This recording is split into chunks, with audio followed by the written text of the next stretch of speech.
자, 안녕하십니까. 보수비책의 윤준서입니다. 자, 오늘 시장이 좀 많이 좀 올랐죠. 시청자분들 많이 좀 기분이 어제와 달리 좀 많이 좀 좋아지셨을 텐데요. 자, 오늘도 역시 이제 보수비책과 그리고 이제 저와 함께 이제 즐거운 어떤 투자의 세계로 또 다시 한번 또 들어가도록 하겠습니다.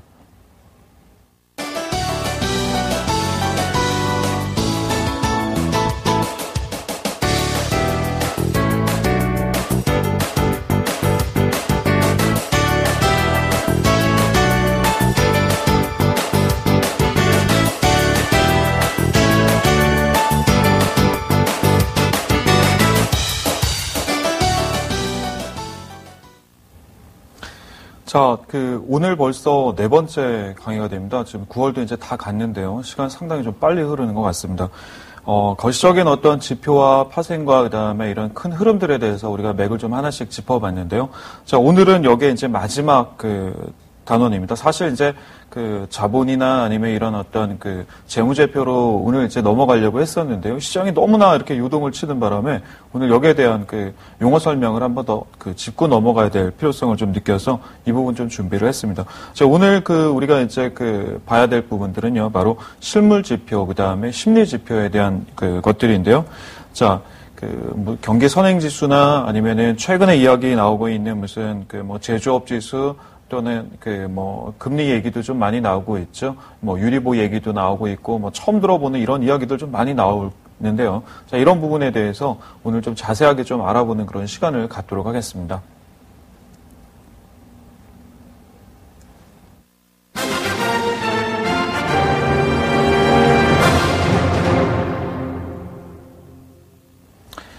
자, 시장이 요동을 치죠. 자, 어제와 오늘 정반대의 그런 모습들이 좀 나오고 있습니다.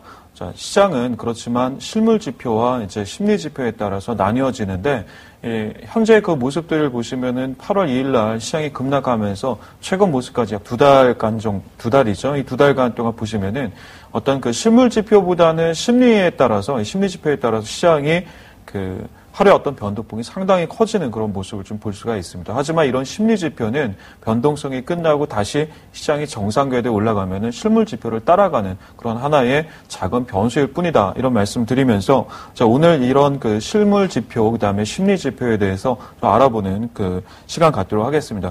자, 첫 번째 섹터에서는 이제 용어 설명 제가 아주 간단하게 좀 말씀을 드릴 텐데요. 자, 오늘 우리가 배워볼 어떤 용어는요, 몇 가지가 있습니다. 화면 보시면서 제가 하나씩 설명을 좀 해드리도록 하겠습니다. 자, 화면 보시면은 첫 번째 이제 오늘 나올 이야기는 바로 경기 선행지수라고 하는 건데요. 자, 이 경기 선행지수 같은 경우는 보통 우리가 이제 향후 미래의 경기죠. 미래 약 3개월에서 6개월 후에 어떤 경기를 미리 이제 예측하고 하는 그런 선행지수로 좀 많이 쓰이는 그런 것들입니다. 자, 이 경기 선행지수와 이제 함께 이제 같이 보는 게 이제 보통 동행지수 많이 보는데 가장 좀 중요한 부분이 바로 이 경기 선행지수고요. 이 경기 선행지수 같은 거는 보통 10개의 항목을 가지고, 조사를 하죠. 그래가지고 나오는 그런 항목이기 때문에 우리가 이런 항목 같은 경우는 실물 지수의 어떤 중요한 지표 중에서 가장 중요한 어떤 그런 부분들이다. 주식시장에서도 역시 마찬가지인데요. 항목을 보면은 기계나 또는 이제 건설 수주액 그리고 자본재에 대한 어떤 수입액, 그다음에 구직 비율, 그리고 소비자 기대 지수, 금융기관의 어떤 유동성 지표, 그 다음에 재고순환 지표. 재고순환에 대해서는 지난 시간에 저희가 배웠죠. 이 재고순환 지표, 이런 것들에 대한 어떤 총합을 이야기하는 게 이제 경기에 대한 어떤 선행지수다. 이렇게 좀 말씀드릴 수가 있고요. 자, 그리고 이제 두 번째는 자, 민간 기업입니다. 이 민간에서 이제 발표하는 것 중에서 가장 중요한 지표가 바로 ISM 제조업 지수라고 하는데요. 이 ISM이라는 게 미국 공급 관리자 협회를 이야기하는데 이 ISM에서는 제조업 지수, 그 다음에 비제조업 지수, 서비스업 지수 이렇게 세 가지를 발표를 합니다만 이 중에서 그래도 가장 우리가 좀 눈여겨봐야 될 부분이 바로 제조업 지수입니다. 이 ISM 제조업 지수 같은 경우는 50을 기준으로 50보다 좀 크면은 경기와 그다음에 제조업이 좀 성장하고 있구나 이렇게 좀 이해를 하시면 되겠고요. 50보다 작다 그러면은 위축된다. 경기가 수축되거나 제조업 지수가 좀 수축되는구나 이렇게 좀 이해를 하시면 됩니다. 이와 함께 이제 같이 나오는 게 이제 서비스업 지수와 비제조업 지수인데요. 이 비재업 지수 같은 경우는 이게 이제 그 발표된 지가 그렇게 오랜 역사를 가지고 있지는 않습니다만 그 미국 경기를 보면 약 80% 이상이 서비스와 그다음에 비제조업 쪽에 이제 그 분포되어 있기 때문에 이쪽 지표가 시간이 지나면서 조금씩 중요한 그런 모습을 좀 보이는 지표다 이렇게 그 이해를 하시면 될 것 같습니다. 자, 그리고 이제 다음 용어들 이제 제가 말씀드릴 텐데, 이거 신문에서 좀 많이 보는 그런 그 내용들입니다. 그 하나가 CCI라고 하는 이제 소비자 신뢰 지수가 있는데, 이 소비자 신뢰 지수 같은 경우는 아까 제가 처음에 오프닝 할 때 말씀드렸듯이 지표에는 실물 지표가 있다고 말씀드렸고 심리 지표가 있다고 말씀드렸는데, 여기서 이제 소비자 신뢰 지수는 심리 지표다. 이렇게 좀 이해를 하시면 될 것 같고요. 그 다음에 그 아래 CPI 많이 이제 우리가 이제 발표할 때 많이들 보는 거죠. 그래서 소비자 물가 지수, 그 다음에 PPI는 생산자 물가 지수라고 이제 우리가 합니다. 자, 그리고 그 아래 PMI 구매자 관리 지수가 있는데 이것도 좀 중요한 그 지표인데요. 자, 보통 이제 50이 넘어간다 그러면은 경기가 좀 성장하는구나 이렇게 좀 보시면 되겠고 제조업도 역시 성장의 어떤 모습인데. 이게 50에서 43 사이의 어떤 그 모습을 분포를 하게 되면은 제조업이 좀 수축하고 그다음에 경제는 성장하지만 제조업은 좀 수축하는 그런 모습을 띈다. 이렇게 좀 보시면 됩니다. 그리고 43보다 좀 내려가면은 경기가 본격적인 후퇴에 진입한다. 그래서 이 PMI 그 구매 관리자 지수를 보시면서 우리가 주식시장에서도 향후의 어떤 모습들을 갖다가 판단하는데 좀 도움을 좀 받을 수가 있습니다.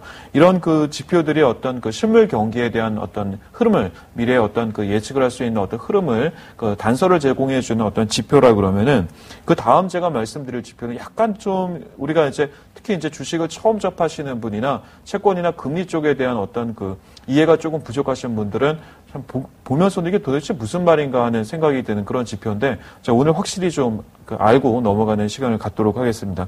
자, 보통 CDS 프리미엄, CDS 스프레드가 좀 확대된다 이런 얘기들 요즘 최근에 많이 나오고 있는데요. 자, 이게 무슨 얘기냐면은 자, 기업이나 또는 국가의 어떤 그 부도 위험이 있죠. 그러니까 부도 위험에 대한 어떤 신용을 그 사고 팔 수 있는 하나의 파생 상품이라고 이제 우리가 할 수가 있습니다. CDS 프리미엄이 이제 높아졌다 이런 얘기. 예를 들어서 CDS의 CDS 프리미엄이 급등했다 또는 우리나라의 CDS 프리미엄이 프랑스와 역전해서 급등했다 이런 얘기들이 있다. 이렇게 되면은 그러니까 우리가 어떻게 이해를 하시면 되냐면은요. 그러니까 제가 이제 어떤 그 기업을 운영을 한다거나 한 나라의 어떤 그 부도에 대한 어떤 그 프리미엄이 그 높아지는 건데 부도라는 거는 좋은 게 아니잖아요. 그래서 우리가 예를 들어서 몸이 아플 때 보험을 들죠. 이 보험을 드는데 나이가 좀 많이 지나갈수록 그 젊은 사람들보다는 어떤 보험 비용이 올라갑니다. 왜 그러냐면은 다칠 확률도 좀 많죠. 그 다음에 병에 걸릴 확률도 좀 높아지죠. 그러면서 이제 우리가 거기에 대한 보험료에 대한 지급 비율이 좀 많이 늘어나죠. 이와 같이 이제 CDS 프리미엄이 좀 높아진다 그러면은 거기에 대한 비용이 좀 증가한다 이렇게 좀 보시면 되는데 바로 부도에 대한 어떤 그 비용 증가를 갖다 이야기한다 이렇게 이해를 좀 해주시면 될 것 같고요. 그 다음에 최근에 생소한 단어들이 하나 이제 또 나타났는데 그 중에 하나가 바로 리보가 아니라 유리보다. 유리보가 도대체 뭐냐 이렇게 좀 이야기를 좀 하는데 리보 금리는 다들 아시죠? 이 리보 금리에다가 EU가 이제 붙여놓은 바로 그 EU 금리입니다. EU의 그 금리 이제 우리가 유로 리보 금리다. 그래서 유리보라고 이제 쓰는데 리보를 대신하기 위한 어떤 하나의 기준금리라고 이제 얘기를 하는데요. 파생해서 이제 선물이나 옵션 거래를 하거나 할 때 이런 어떤 그 매매자들이 거래를 할 때 리보 금리를 선택을 하느냐 아니면은 유리보를 선택하느냐 여기에 따라서 이제 우리가 선택을 할 수 있는 그런 금리를 또 얘기를 합니다. 그리고 이제 유리보와 함께 같이 이제 봐야 되는 게 OIS라는 어떤 또 하나의 어떤 생소한 이야기들인데 최근에 이 뉴스에 좀 나오는 그 단어들입니다. 이 OIS 같은 경우는 뭐냐면은요. 이제 국내외의 어떤 그 금융기관들이 있죠. 이 금융기관들 간에서 서로 빌려주거나 빌려받는 어떤 그 하루짜리입니다. 하루짜리 초단기 외화자금에 대한 금리입니다. 근데 최근에 이 OIS가 주목받고 있었던 이유는 뭐냐면은 달러가 최근에 상당히 귀한 몸값이 됐잖아요. 그러면서 그 외화자금을 갖다가 서로 기업이나 아니면 국가나 이런 곳에서 서로 이제 그 달러에 대한 그 확보가 이제 막 되게 치열하게 이렇게 나왔었어요. 이 외화자금에 대한 어떤 그 금리가 예를 들어서 달러가 부족한, 시중에 달러가 부족한 상황에서 그 외화 자금을 갖다 확보하려고 그러면 금리가 올라가겠죠. 자, 그래서 OIS 지표가 요즘 나오고 있다. 이렇게 좀 보시면 되겠고요. 그 다음에 어제 새벽에 유럽에서 아주 좋은 소식이 나오면서 우리나라를 비롯한 전 세계 이제 주가가 좀 올라갔는데 바로 뭐냐면은 커버드 본드라는 이야기가 나왔습니다. 자, 유럽 그 중앙은행에서 커버드 본드에 대한 매입을 한다 이런 기사가 나왔는데 이 커버드 본드는 뭐냐면은요. 자, 은행들이 어떤 그 보유한 그 자산을 담보로 기준으로 해가지고 발행하는 채권입니다.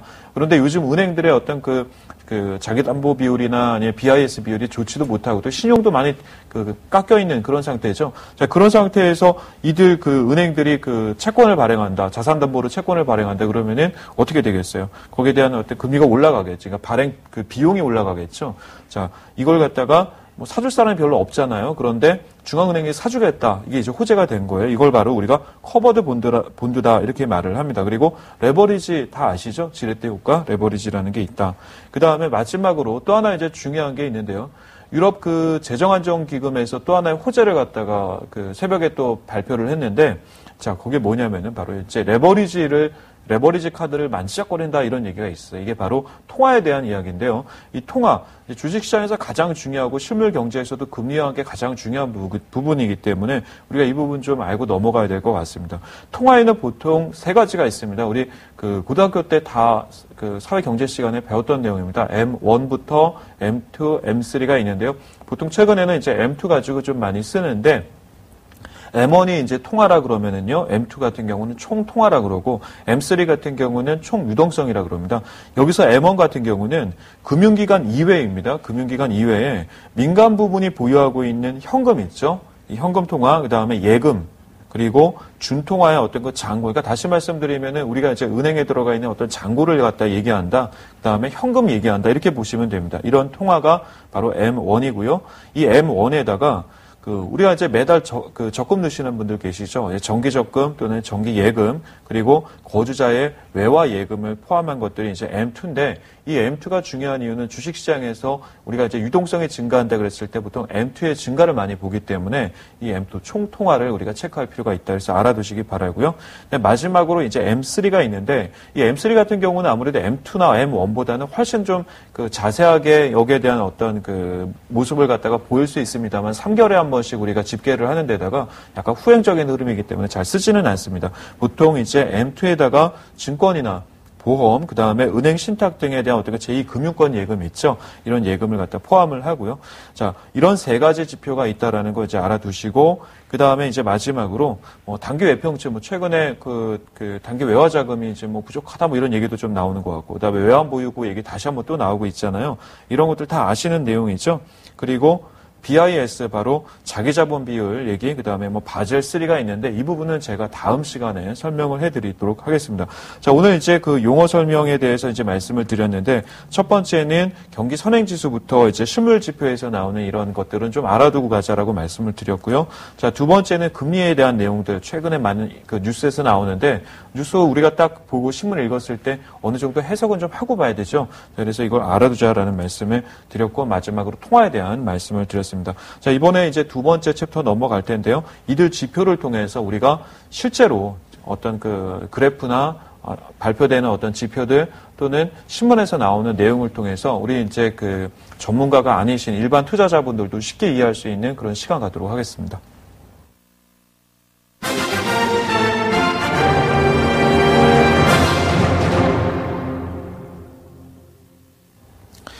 자, 오늘 이제 제가 다룰 내용은 신문지상에 있는 내용과 그 다음에 각 그래프들, 지표들 내용을 좀 많이 좀 다룰 겁니다. 그리고 다음 시간이 넘어가게 되면은 이제 그동안 우리가 오늘까지 배운 내용들이 있죠. 1강부터 오늘 4강까지 배운 내용들을 토대로 실제로 이것들을 주식시장에 직접 여러 가지를 이제 섞어서 적용하는 그런 시간을 다음 시간부터 가질 텐데, 자, 오늘 이제 지표로 보는 주식시장을 통해서 시장이 지금 어떤 모습인지를 우리가 좀 알아보도록 하겠습니다.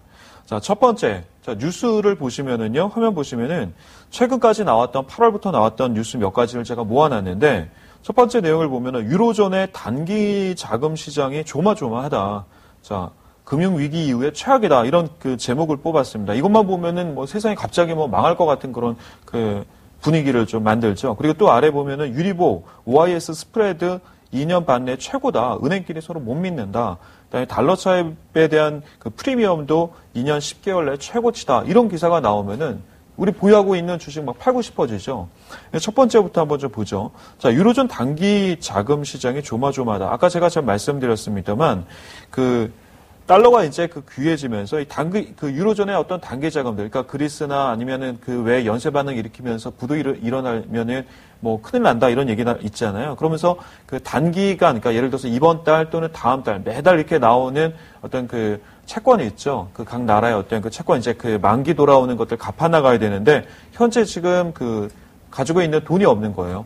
돈이 없으니까 단기자금 시장이 좀 계속 불안해지면서 이런 게 이제 금융위기 이후로 최고로 지금 그 고조되는 위험이다 이런 얘기를 하고 있는 겁니다. 자, 이런 그 시중에 이제 돈이 특히 이제 달러 결제를 해야 되는데 이 자금이 없으니까 유리보와 OIS 스프레드가 커지고 있다. 아까 제가 이제 리보 금리에 대한 어떤 그 또 하나의 어떤 그 기준으로 말씀드렸던 게 유리보. 자, 유럽의 어떤 기준금리의 형태, 리보의 또 다른 형태라고 말씀을 드렸죠. 자, 이게 이제 발행을 해야 되는데 발행하게 되면은 제가 그 뭐라 그랬어요? 발행 비용이 또 증가한다 그랬죠. 그러니까 뭐가 되냐면 여기에 대한 스프레드가 커지면서 2년 반 내에 최고치를 갖다가 지금 찍고 있다. 이런 얘기였습니다. 그리고 또 하나는 달러 차입을 위해서 그 프리미엄이 그 최고치가 되고 있다. 이 얘기도 다시 말씀드리면은 시중에 지금 달러가 고갈되고 있는 상태니까 어떻게 돼요?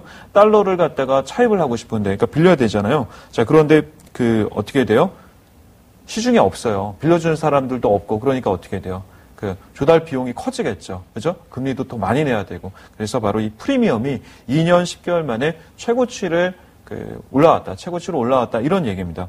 자, 그러면은 우리가 여기서 왜 그러면은 이렇게 그 달러가 시중에서 귀해졌을까? 유로는 왜 이렇게 그 힘들어졌을까? 여기에 대한 그 근본적인 문제 궁금한 것들 생기겠죠. 그거는 조금 이따가 제가 다시 말씀드리기로 하고요. 두 번째 칸 보시면은요. 한국의 부도 위험도 리먼 사태보다 높아졌다 이런 얘기가 나옵니다. 이것만 보면은 야, 이거 리먼 사태보다도 더 큰 위기. 리먼 때 우리가 지수가 800대 후반까지 빠졌잖아요. 그리고 그때 보면은 10월 달에 주가 바닥 나왔었는데 9월달 리먼 사태 나오고 나서 지수가 1400에서 어디까지 빠졌어요? 900 아래로 수직 하락을 했는데 이번에도 또 9월달이니까 사람들이 또 무서워하죠.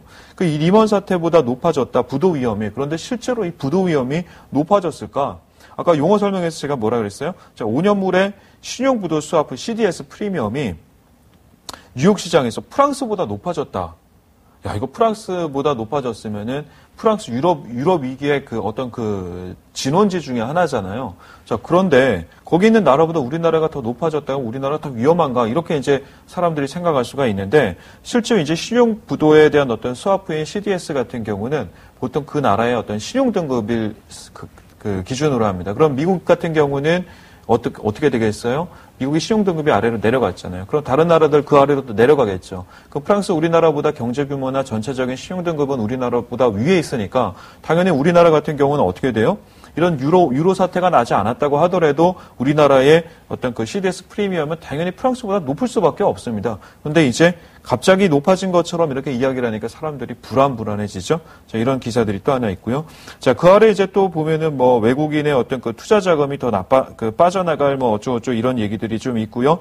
네, 또 하나는 그 3년 전에 리먼 때도 방심하다가 당했는데, 자, 이번에도 또 방심하면 또 당한다. 지금 그러면서 뭐 지수 뭐 1200 간다, 1300 간다, 뭐 이런 얘기들도 좀 나오고 있습니다.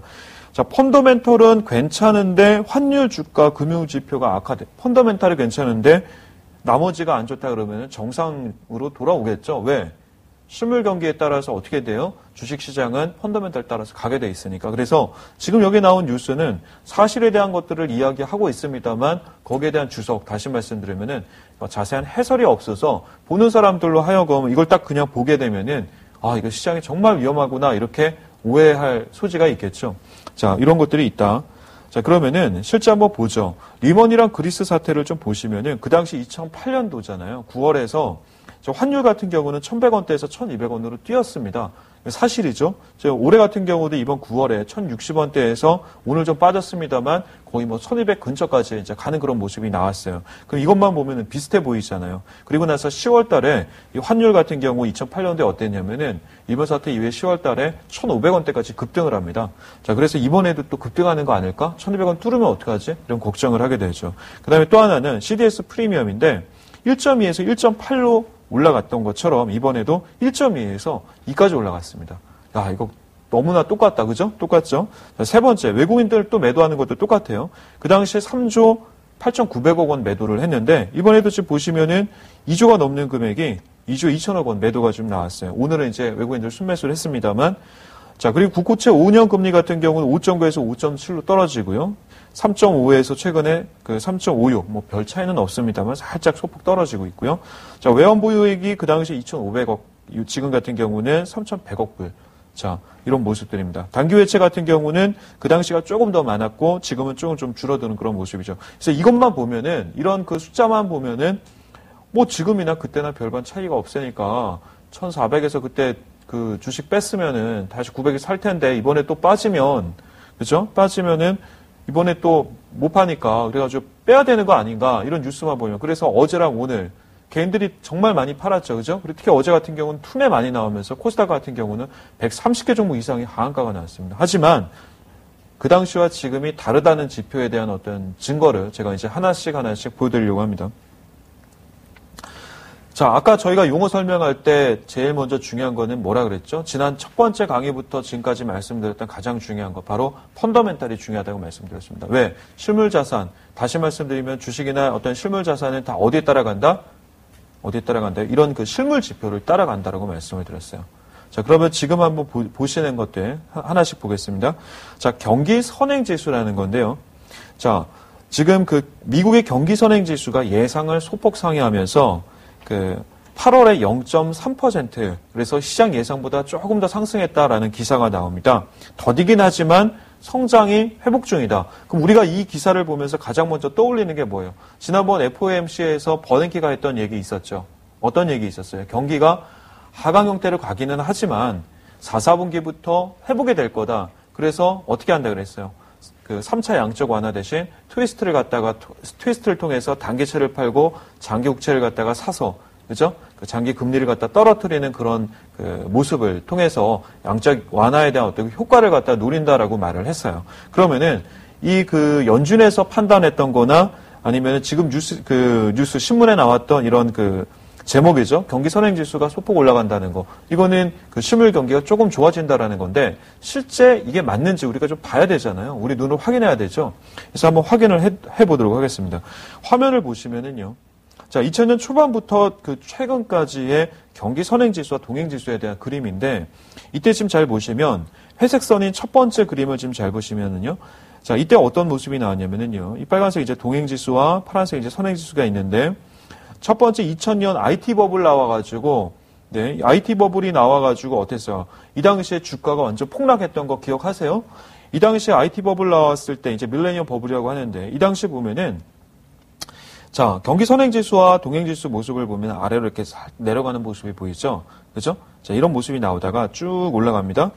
쭉 올라가는데 이거 올라갈 때 어땠어요? 2004년부터 대세 상승 나왔죠? 특히 2003년도 눌림 나오고 나서 어마어마한 그 상승이 이때 이제 이미 준비가 다 끝나고 나서 거의 10년 가까이 주가가 올라갔어요. 이때 미국에서는 어땠어요? 미국에 그 클린턴이 있을 당시인가요? 네.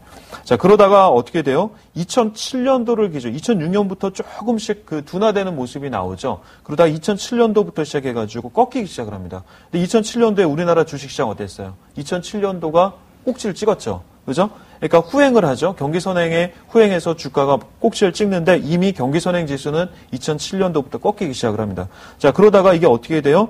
자, 네모칸 제가 이렇게 말씀드린 2008년도 이게 이때 바로 뭐가 터져요?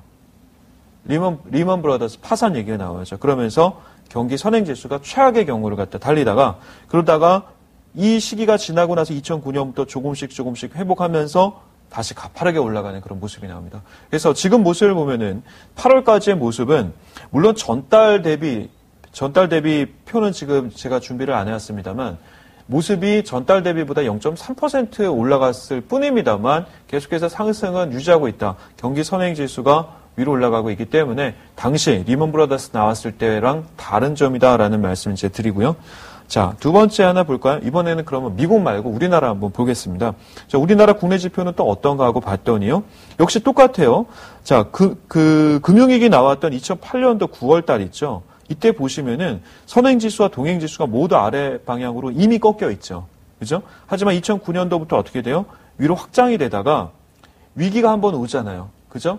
자, 남유럽 위기 온다고 하면서 그때 이후부터 이 선행지수와 동행지수가 꺾이기 시작을 하긴 합니다만 지금 선행지수가 위에서 올해 초부터 꺾입니다만 동행지수 계속해서 올라가면서 두 개 밀접하게 붙어 있죠. 그러다가 올해 이제 초부터 어떻게 돼요?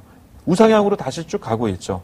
그죠? 급격하게 상승은 아닙니다만 이게 이제 리먼 브라더스 나왔을 때와는 다른 그런 점이죠. 그죠? 계속해서 윗방향으로 올라가고 있다. 자, 요 모습만 보면은 우리가 경기 지표에 대해서는 크게 걱정할 필요는 없다. 이렇게 좀 보시면 될 것 같죠?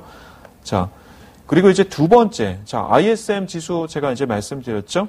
자, 이 ISM 지수를 보시면은 자, 첫 번째 이것도 95년도부터 2011년까지의 모습인데 자, 95년도부터 쭉 올라가다가요. 올라가고 내려가고 올라가고 내려가고 하다가 얘 같은 경우는 뭐라 그랬어요? 50 이상이면 경기 확장이고 50보다 내려가면은 경기 안 좋아진다라고 말씀을 드렸잖아요. 그죠? 그러면 이때도 보시면은 네, 2000년에서 2001년 이때 이제 IT 버블 빵 터졌을 때 어떻게 됐어요? 얘가 50 아래로 뚝 떨어졌죠. 그리고 나서 그 이후로 쭉 올라가다가 자, 2007년도를 기준으로 그 아래로 떨어지기 시작을 하면서 2008년도 자, 리먼 브라더스 나오고 아래로 확 빠지죠. 자, 그리고 나서 어떻게 돼요? 점진적으로 이렇게 회복을 하죠. 그러다 다시 50선까지 내려왔어요. 이러니까 이제 사람들이 불안한 거예요. 아래로 내려갈까봐. 그런데 경기 선행지수도 그랬고 얘도 그랬고 자, 2010년 확장되다가 2011년 아래로 내려가는 데 있어서는 어떤 사건들이 있었어요? 어떤 사건들이 있었죠? 미국에서 차지하는 비중 좀 큰 애들 중에 하나가 누구예요? 일본이죠. 일본이 어땠어요? 원전이랑 대지진 사태 났죠. 그러면서 부품 공급이 계속해서 돼야 되는데 부품 공급이 지연이 되고 있죠. 그죠? 부품 공급 지연이 되는 상태가 나왔어요. 그런 상태에서 유럽 위기까지 터졌어요. 그러니까 경기가 어떻게 돼요? 심리랑 경기가 줄어들 수밖에 없죠. 근데 그거는 뭐예요? 전체적인 경기가 하락한 게 아니라 단지 일시적인 변수죠. 일본 같은 경우도 이미 4, 4분기부터 회복된다고 하잖아요. 그죠? 자, 그렇게 되면은 이게 다시 윗방향으로 올라서겠죠.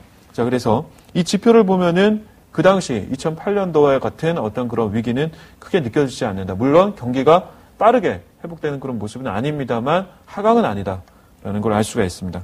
자, 한 가지 더 보죠. 자, 이번엔 서비스업 지수인데 자, 서비스 지수 같은 경우는 미국에서 중요한 지표죠. 왜? 미국의 어떤 소비가 상당히 큰 부분을 차지하고 있기 때문에 비제조업과 함께 서비스업 지수도 중요한 부분이라고 말씀을 드렸는데 이 지표도 역시 50을 기준으로 보시면 돼요. 2000년에서 2001년도 보시면은 화면 어때요?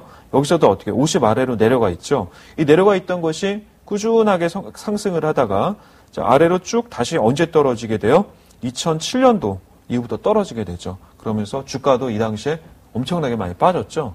버블이 빠지는 그런 시기입니다. 그러다가 다시 지금 잘 보시면 어때요? 프라이스가 위로 올라가는 모습이 2010년, 11년부터 여기서 지금 화면 보이시죠? 자, 위로 올라가는 이런 모습이 나오고 있습니다. 그래서 서비스업 지수만 보더라도 우리는 뭐 이거 걱정할 필요 없다. 지금 시장 빠지면은 바이다. 바이 앤 홀딩 하면 되는 그런 장세다. 이걸 보면서 우리가 알 수가 있어요. 자, 그 다음에 또 하나. CCI 지표. 자, 소비자 신뢰 지수. 얘는 뭐라 그랬어요? 실물 지표라기보다는 심리 지표라 그랬어요. 그래서 심리 지표이기 때문에 이걸 보면서 우리가 해야 되는 것들은 얘 같은 경우는 경기를 어떤 그러니까 주식 시장의 어떤 선행하는 지표라기보다는 버블 같은 거 이렇게 잡아낼 때 또는 바닥 잡아낼 때 이 심리 지표 가지고 보시면 아주 편합니다. 자, 최근 뉴스 이제 8월 30일 한 달 전 뉴스인데 이때 보면은 미국 8월 소비자 신뢰 지수가 2년 만에 최저치를 갔다 이런 얘기가 이제 기사에 나왔어요. 이거 보면은 소비자 심리 지수까지도 2년 만에 최저치거나 주가가 완전히 더 떨어지겠구나 이런 생각을 할 수가 있는데 이게 지금 아래 한번 볼까요? 그림을 잘 보시면은요. 자, 95년도 이후에 100 이상에서 쭉 올라가다가 그죠? 그러다가 과열권을 나타내죠. 이때 100, 200까지 거의 200까지 근처까지 가는 이런 모습이 나오는데 이러면서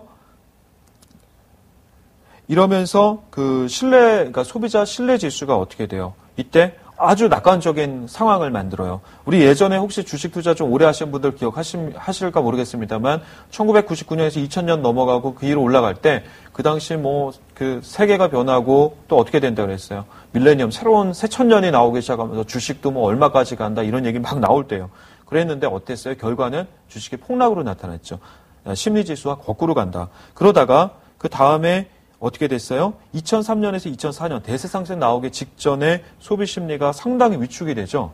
그리고 나서 다시 또 올라가다가 140, 최대 140까지 올라가다가 금융위기 빵 터질 때 또 최소치로 내려오죠. 그러다가 최근에 어때요? 다시 2년 만에 이 소비 심리 지수가, 그러니까 소비자 신뢰 지수가 다시 바닥을 향하고 있다. 최저치다. 이렇게 되면 우리가 이 표만 보면 어때요?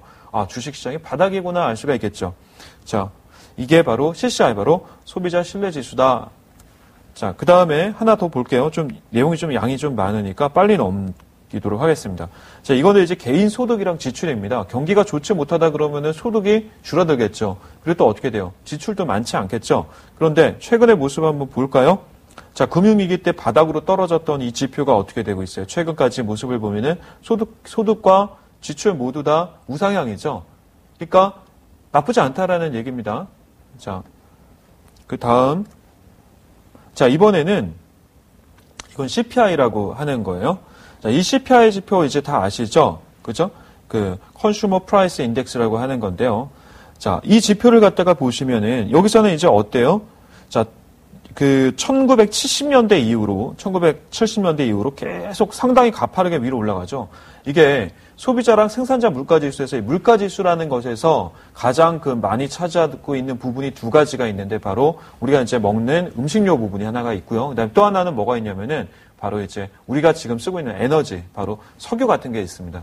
자, 이 두 가지가 인플레이션 따라서 올라가기 시작하면서 소비자 물가지수와 생산자 물가지수가 올라가기 시작하는데 이때 올라가는 흐름 잘 보시면은 1차, 2차 석유 파동 나온 이후부터 인플레이션이 급격하게 올라간 이 70년대 이후에 보면은 금태환에서 현재 우리가 지금 하고 있는 어떤 통화의 어떤 형태로 이제 자리가 잡아가는 이 시기부터 인플레이션이 상당히 빠르게 올라가는데 이 시기에 잘 보시면은 소비자 물가 지수는 계속해서 우상향으로 올라가고 있는데 이게 이렇게 올라간다고 해서 주식 시장이 빠졌나요?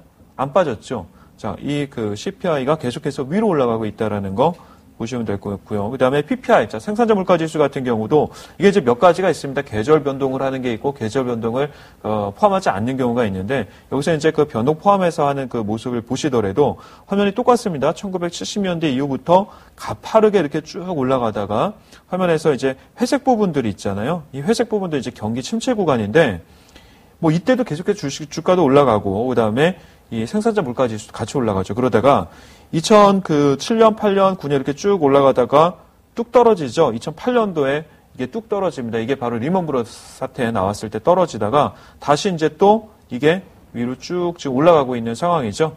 자, 이런 모습들입니다. 자, 이번에는 우리가 이제 용어 설명에서 했던 통화에 대한 설명을 좀 드리려고 합니다. 이 통화쯤 잘 보시면은 1975년도부터 해가지고 M1이 계속해서 꾸준하게 우상향. 그러니까 다시 말씀드리면은 돈이 계속해서 풀리잖아요. 풀리다가 금융위기 이후에 어떤 모습을 보이냐면은 이 평균치를 갖다가 오버슈팅하는 상당히 많은 돈이 시장에 지금 풀리는 모습을 볼 수가 있습니다. 그러니까 시장의 유동성이 나쁘진 않다라는 거죠. 다만 이게 제대로 이제 우리한테까지 오지는 않은 그런 모습이다.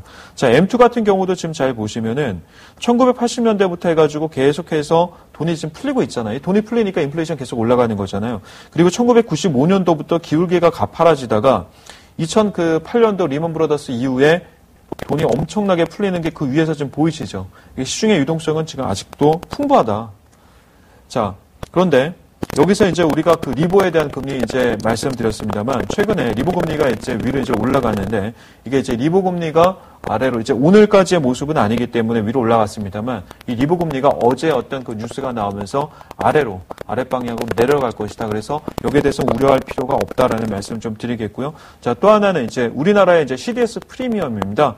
이 CDS 프리미엄 같은 경우도 지금 잘 보시면은 추세 고점에 와 있죠. 그래서 이제 떨어질 겁니다. 오늘 이후로 한번 확인을 한번 해보세요. 자, 얘도 이제 떨어질 것이다. 자, 그리고 그다음에 또 리보랑 OIS도 어때요? 되게 큰일 날 것 같이 이렇게 보는데 과거랑 같이 2009년 이전이랑 비교하면은 2009년이랑 현재 지금 비교해 보세요. 바닥이죠. 단기간에 급등을 했을지는 모르겠습니다만 이때랑 비교하면은 별반 올라간 게 없는 그런 실정인데 아주 그냥 크게 위험한 것처럼 이렇게 지금 얘기를 하고 있죠. 그 다음에 또 하나 중요한 게 바로 30년 만기 국채입니다. 지금 이제 어떻게 그 버냉키가 이제 그 30년 만기 국채 쪽으로 이제 간다라고 얘기를 했습니다만, 매입 얘기가 나왔습니다만, 지금 잘 보시면은 주식시장이랑 금리는 정반대의 흐름을 가지고 있는 거 다들 아시죠? 그죠? 그럼 그 만기 국채 가격을 지금 잘 보시면은 2009년도 2008년에서 2009년 넘어가는 그 리먼 브러더스 나왔을 때 그 30년 만기 국채 고점을 찍었다가 이후에 뚝 떨어지는 모습이 화면에서 지금 보이시죠? 이거와 마찬가지로 최근의 모습을 지금 보시면은 이때와 마찬가지로 이번에도 어때요? 이게 이제 어제 제가 챕터 그 그림을 따가지고 온 건데요. 이때도 만기 국채 이때 고점 찍고 나서 아마 오늘 이후에 이제 이렇게 내려가는 모습이 나올 겁니다. 이렇게 되면은 반대로 오늘 주식시장은 올라가겠죠. 그럼 여기에 들어갔던 그 돈들이 어떻게 돼요? 주식이나 실물자산, 뭐 상품자산 이쪽으로 들어가겠죠. 자, 그러면서 주가를 올리는 그런 모습이 나올 겁니다. 자, 그리고 이제 그 아래 이제 화면들을 좀 다 하나씩 좀 보시면은 최근에 이런 뉴스가 또 나왔습니다. 자, 유럽의 그 은행들이 자기 자본 확충이 시급하다. 그래서 은행들이 자기 자본 비율을 바젤 3까지 최소 기준에 맞춰서 올려야 된다 이런 얘기가 나왔습니다만 이것만 보면은 이제 야, 은행주 어떡하지? 어제 은행주 많이 빠졌잖아요. 그랬는데 좋은 소식이 나왔어요. 항상 이렇게 최악의 어제같이 공포가 막 엄습하고 시장이 막 급락하고 막 하한가들이 막 나오고 더 이상 대책이 없을 것 같고 자, 이런 시기는 항상 다음 대책이 만들어지죠. 그래서 항상 최악인 경우 주가가 바닥인 경우에는 바닥에서 희망의 싹이 하나하나씩 올라오게 돼 있습니다. 이런 정책 공조가 어제도 그러니까 2개가 나왔는데 어제 2개가 나왔죠. 자, 일단 뭐가 나왔냐면은 유로존에 대한 어떤 그 해결 방안으로 유럽 중앙은행과 그 다음에 그 유럽 안정 기금에서 한 가지씩 어떤 그 대책을 갖다가 이야기를 했는데요. 하나는 뭐냐면은 바로 그 커버드 본드를 갖다가 매입하겠다는 얘기를 했고 또 하나는 레버리지를 갖다가 하나 또 이야기를 했습니다. 이 두 가지가 왜 중요하고 오늘 왜 시장에 올라갔고 그 다음에 은행주와 조선주가 오늘 왜 이렇게 올라갔냐면은 첫 번째 커버드 본드를 갖다 매입한다는 얘기는 신용등급 강등 위기에 있으면서 연쇄부도에 대한 공포를 쌓았던 그 유럽 은행들에 대한 어떤 그 커버드 본드 채권을 갖다가 매입을 하겠다는 얘기가 나왔어요. 그죠? 그럼 매입하게 되면 어떻게 돼요? 안정되겠죠. 그럼 나중에 어떻게 신용등급 또 올라가겠죠. 이게 첫 번째. 두 번째는 뭐냐면은 미국이 금융위기 때 썼던 어떤 그 방법인데요. 헬리콥터를 통해 가지고 이동성 엄청 풀었잖아요. 이번에 또 다시 EFSF라는 유럽의 재정 안정 기금에서 어떻게 한다 그랬어요? 레버리지를 써서 무한정 풀어버린다 그랬어요. 무한정. 이게 아직까지 그러니까 이야기만 나오고 이게 실제로 아직 실행은 안 됐습니다만 이 이야기가 나오자마자 바로 어떻게 되냐면은 유럽과 관련 있는 조선주들 그 다음에 은행주들이 오늘 급등을 하게 되는 겁니다. 자, 이게 실제로 통과가 되면 어떻게 되겠어요? 시장이 이제 유럽 위기는 끝났다 이렇게 보시면 됩니다. 자, 거기에 대한 뉴스가 지금 나오고 있다 이렇게 좀 보시면 되겠고요. 그 다음에 어제 또 타이밍 좋게 미국에서는 어떤 이야기 있었죠? 미국에 두 가지가 있었는데 미국 연준에서 정책 효과 기대 못해도 계속해서 부양할 거다라는 얘기 있었고 거기에 또 하나 워렌 버핏이 자사주 매입을 갖다가 40년 만인가요? 한다. 시장은 너무 싸다 이런 얘기를 시장에서 그리고 또 신문에서 우리가 좀 어제 봤던 내용입니다. 그래서 공포에 어제 매수하신 분들은 오늘 수익이 좀 많이 나오셨겠죠.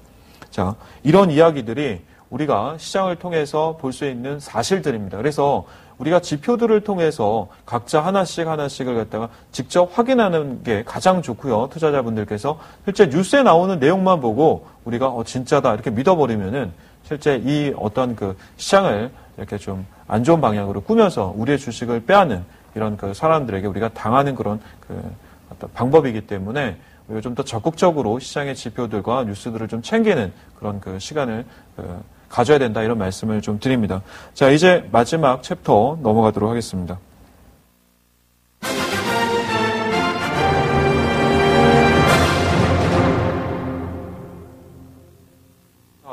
이번 시간에는 이제 종목을 저희가 추천하는 그런 시간이죠. 사실 어제 시장만 봤으면은요, 거의 모든 주식이 다 싸서 아무거나 사도 됐을 그런 장세입니다.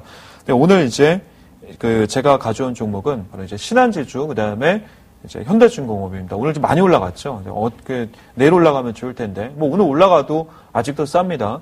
이 두 종목은 왜 이제 제가 추천하는지는 조금 전에 우리가 강의를 통해서 알았죠? 가장 위험한 그런 상황에서 어제 많이 빠졌던 그런 종목 중에 하나 은행주였고, 은행주의 대표주, 그 다음에 조선주의 대표주 한번 매수를 해보자라는 말씀을 드리고요. 여기에 대한 어떤 자세한 설명은 다음에 이제 하기로 하고, 오늘 이제 중요한 것들을 좀 말씀을 좀 드리면서 마무리를 좀 하려고 하는데요. 자, 지금 주식시장에 투자해야 되는 5가지 이유에 대한 어떤 그 기사가 나왔었는데, 이 기사 제가 캡처를 해가지고 가져왔습니다. 자, 하나는 뭐냐면은요. 자, 앞으로 지금의 어떤 위기가, 그죠? 바로 봉합되는 게 아니라 조금 더 연장되면서 뭐 말들이 뭐 반대한다, 찬성한다 이런 얘기가 또 나올 수도 있어요. 하지만 이런 비가 안 좋은 것들이 또 나올 수 있지만 이제 폭우라고 하는 장마는 이제 지나갔다라는 겁니다. 이제 해결책에 이제 방안이 나왔죠. 자, 그게 첫 번째. 두 번째는 뭐냐면은 벤저민 그레이엄이 많이 쓰고 있는데 버핏도 이제 많이 쓰는 단어인데요. 자, 미스터 마켓이 자신감을 회복했다. 시장은 이제 바닥을 찍고 올라갈 일만 남았다. 자, 이렇게 좀 보시면 되겠고. 또 하나는요. 중요한 단어 이제 그 문장이 3개가 나오는데, 하나는 과거에도 지금처럼 어려운 때가 많았다라는 겁니다. 1950년대면은 그 유교 전쟁이 일어났을 때잖아요. 이 당시에 FRB에서 설문조사를 했는데, 여유 자금 가지고 주식에 투자를 하겠느냐, 아니면은 안전한 어떤 채권이나 다른 데 투자를 하겠느냐 설문조사를 했는데, 단 6%만 주식 투자를 한다 그랬대요. 이 1950년대 이후에 많은 일들이 일어나죠. 전쟁도 일어나고 석유 파동도 일어나고 IT 버블도 일어나고 했습니다만, 이 당시에 이 6%만이 실제로 주식을 계속 지금까지 갖고 있었다 그러면 엄청나게 큰 부자가 됐겠죠. 과거에도 어려운 일은 많았고 지금도 있었죠. 그리고 또 앞으로도 이런 일들, 충격적인 사건은 계속 일어난다. 그렇다고 해서 우리가 주식을 무서워한다. 그거는 해답이 아니다라는 걸 워렌 버핏이 이야기를 합니다. 그리고 윌리엄 오닐 아시죠? 이 윌리엄 오닐이 이런 얘기를 했습니다. 성공한 비관론자는 없다. 주식시장 역시 마찬가지입니다. 성공한 비관론자는 저 역시 단 한 명도 본 적이 없습니다. 그래서 항상 시장이 안 좋다고 하더라도 긍정적으로 생각을 하시기 바랍니다. 자, 여기까지 제가 끝냈는데요. 자, 오늘 시장에서 가장 중요한 거는 지표도 역시 중요합니다. 지표도 중요하고, 그 다음에 그 전에 이제 제가 챕터 3강을 통해서 말씀드렸던 내용도 다 중요합니다만, 이것보다 오늘 제가 꼭 드리고 싶었던 말씀, 바로 이제 한 가지 마지막에 있는데, 주식시장에 투자해야 되는 이 5가지 이유, 그죠? 이 5가지 이유는 꼭 기억을 하시라는 말씀을 좀 드립니다. 특히 최근같이 이렇게 시장이 좀 많이 힘들잖아요. 어제 같은 경우랑 오늘 같은 경우 변동폭만 해도 얼마나 세요? 이런 변동폭이 8월달 하락 나오고 나서 벌써 5번째, 제 기억으로 5번째 같아요. 처음에 원바닥 나오고 나서 지수 올라가고 났을 때 여기서 이제 올라가나 했는데 투바닥 나왔죠. 두 번째 바닥 나오고 나서 쌍바닥 나왔으니까 올라갈까 했는데 올라가지 않고 바닥이 또 나오네요. 세 번째 바닥이 또 나오네요. 자, 3중 바닥이 나왔다. 이제 더 이상 나올 게 없다라고 했는데 한 번 또 뺐습니다. 그죠? 그러니까 어떻게 돼요? 시장이 진짜 공포에 휩싸이고, 그리고 또 아주 중요한 선이죠. 저점에, 그러니까 8월 달부터 나왔던 저점의 연장선을 갖다가 어제 깨버렸어요. 어제 깨면서 그 저점을 갖다가 깨고 내려오니까, 음봉이 크게 나오니까 어떻게 돼요?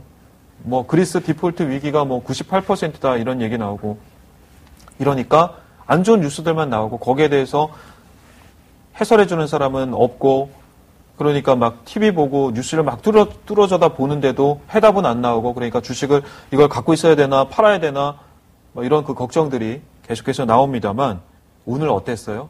그런 어제의 투매들을, 그죠? 뒤통수를 거의 치면서 거의 차트로 얘기하면은 속임이죠. 속임이면서 다시 오늘 상당히 강한 상승이 나왔는데, 단순히 기술적인 상승은 아니다라는 말씀드리고, 특히 이제 어제 1650선 자체가 바로 우리가 기술적으로 말하면은 2004년도, 다시 말씀드리면 대세 상승이 나오기 시작하는 그 저점의 연장선이 있는 그런 자리이기 때문에 상당히 중요한 자리였습니다. 거기서 용감하게 매수하고 홀딩하셨던 분들 오늘 상당히 좋은 그런 모습이 나왔는데, 자, 미래에도 지금과 같은 위기가 또 올 수 있습니다. 위기가 또 올 수 있습니다만, 그런 어떤 이런 변동폭에서 매매하는 사람들보다는 주식의 어떤 성장, 경기의 어떤 펀더멘탈과 이런 성장세를 갖다가 믿고 지표를 확인하고 거기서 우리가 탐욕이라고 하는 것들을 갖다가 버리면서 투자를 하시게 된다 그러면은 시장에서 항상 좋은 결과 얻을 수 있을 겁니다. 자, 오늘은 여기서 마치도록 하겠고요. 자, 다음 시간 이제 본격적으로 이제 우리가 재무제표와 어떤 그 가치지표를 통해서 시장을 보는 그런 모습들을 가지도록 하겠는데요.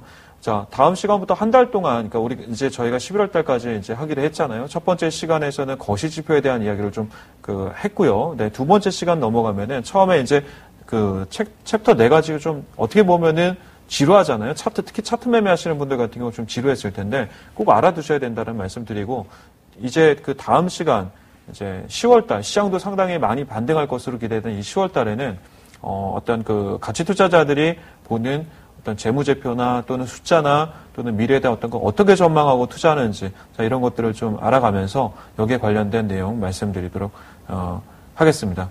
자, 그리고 세 번째 장에서 이제 기술적인 부분도 당연히 다루겠죠. 자, 한 11월 정도 되면은 기술적인 부분도 역시 같이 다뤄드릴 겁니다.